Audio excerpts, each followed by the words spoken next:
Hey guys, Lani here from Gingerfoot Garden. So in today's video, I wanted to show you guys what the garden looked like in January. So at the moment, actually, there's a slight change when it comes to the hardiness zone of different areas in the United States. From what I was reading, we are already in zone 6B, which is not very far from 7A. I'm not really gonna bother so much when it comes to mentioning what zone and stuff like that. Anyway, I wanted to show you guys the garden at the moment. We're gonna try to make this tour a little bit quick. So these are the garlic that I have right now. These are the soft neck garlic, and as you can see, they are covered, but you can tell that the plant is still alive, and that's why garlic is actually a good plant to grow during the winter, because through the process called vernalization, where the plant is able to stop producing so much of the greens and start producing the bulbs. So the plants, just like garlic, needs that kind of condition. Garlic is one of those plants that is really just great to grow during the cold season. So most of the plants you'll see up here are actually mostly cold hardy plants, and here I have the bulbs that are planted in here. So is here. These are just strawberries that are in this planters, and at the moment, some of the things that protects them is actually the mulch. And on top of that, believe it or not, for perennials such as strawberries, this snow is actually also serving as a protection for the plant. So when it snows and it's really cold and there's snow on top, just like this one, just leave it alone, because it also serves as a protection for the plants, just like these strawberries. These are the two planters that I have nothing growing actually, but I covered this one. I have the grow Oya in this planter, and I didn't really want to take it on and off, because last year I have found that it's harder for me to put the grow Oya in the planter. So instead of taking it off to winterize it, I actually just cover it with this one, and I also have some leaves that are already protecting the soil in here, just to keep the soil warm and also protect the soil organisms that are in here. So we'll see how it goes. Hopefully I did not break the grow Oya. But from what I was observing in our zone, the terracotta type of materials does not really break here. So I figured it might not be a big issue if I keep the grow Oya in this planter instead of just taking it on and off, which is also causing a hassle for me when it's time to plant for the spring. So this is just one way for me to protect it. And like I said, there are leaves in here that I am using as a mulch.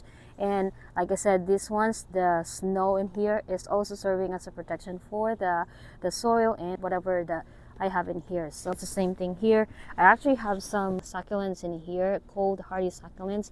I just left them in there. I didn't do anything, but I put them on top of this planter so that it can keep the bottom of the planter of the succulents, prevent it from freezing and things like that. So that's another way to protect the plant, creating a heat mask to just to protect each other. Here's a simple way to cover your plant. I actually have some carrots that are growing in here, and I just cover it with this buckets upside down, so I don't need to really worry about it. This is a really easy way to protect planters. If you are growing something that could benefit from season extender, this is a really good way to just do it.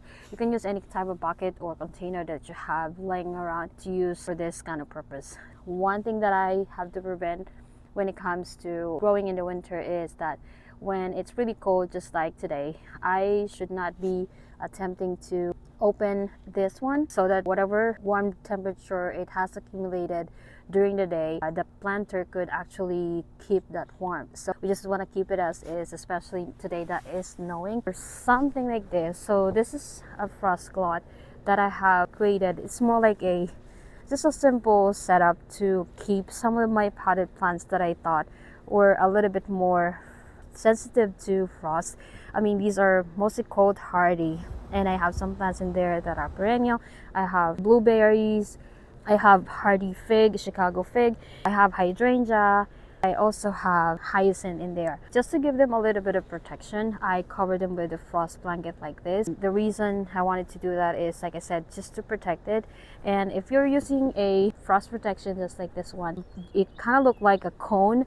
But the reason why I designed it like that is so the snow wouldn't accumulate on top. So because of how steep it is, the snow just falls all the way down. As you can see, that's where the snow accumulates, and when it becomes top heavy, it can easily just fall down, and it's not gonna weigh down on the plant, which is what I was trying to avoid by designing it this way. So I actually use a C-bike clip to create this contraption in here. It's very easy to put together. So I would understand that winter gardening is not for everyone, but for those of us who actually like gardening and really have embraced gardening as part of our lifestyle, it's hard to not do something or to stop doing something that you really like. So what I do in my garden is I grow a few little things that I actually enjoy and I know I would be able to benefit from. I decided to grow things that are more useful to me. In the past, I've done a lot of greens and things like that, which I still have actually, but I don't put as much effort as I had before. Now I try to grow some things that are a lot easier for me to grow, including the garlic that I have in the garden right now. That's one of the less maintenance type of plant that you can grow in a garden, and garlic, to be honest, is one of the most used ingredient in the kitchen for me. So I love growing garlic. These are my other garlic that are in these pots. These are the hardneck garlic, and that's what they look like right now. So at the moment, these are my vertical planter. As you can see, I did not do any sort of protection for this one. This is the original one that I got, and I added 3 more tiers for this one to create another tower. And the reason why I opted to do this one is because I was trying to avoid having an issue with the planter knocking down because of the wind, and it did help a lot because a couple of weeks ago we had strong wind and this one stayed intact. However, I noticed that I had put too much soil on the very top of this planter. So what happened is that I feel like it popped up, and it's really not able to lock this one.